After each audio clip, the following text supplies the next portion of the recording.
সাকিব খান যেন দিন দিন কিন্তু উড়েই চলেছে। হ্যালো বন্ধুরা, সবাই কেমন আছেন? আমি আরাফাত হোসেন।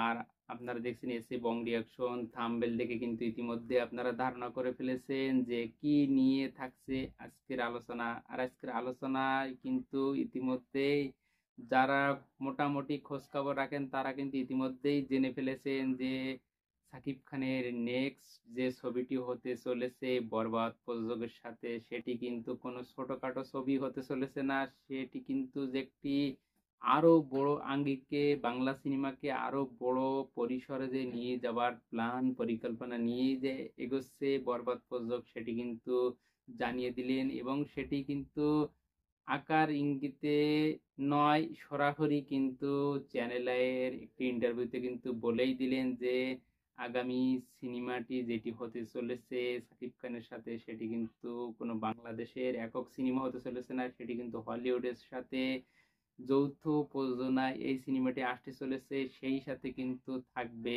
হলিউডের কোনো স্টার কাস্ট কিন্তু এই সিনেমায় দেখা যাবে। সেটা হতে পারে নায়িকা, হতে পারে অন্য কোনো নায়ক।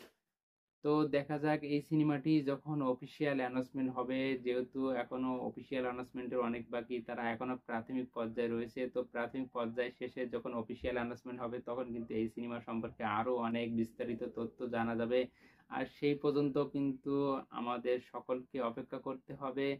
আর সেই অপেক্ষা যখন আসবে সময়, তখন কিন্তু সবাই কিন্তু জেনে যাবে যে সাকিব খান কোন লেভেলে কোন ধরনের সিনেমা নিয়ে কিন্তু আসতে চলেছে। সেটা কিন্তু আর কিছুদিন পরে কিন্তু বরবাদ প্রযোজকের পক্ষ থেকে সবাইকে অফিসিয়ালি কিন্তু জানিয়ে দেওয়া হবে।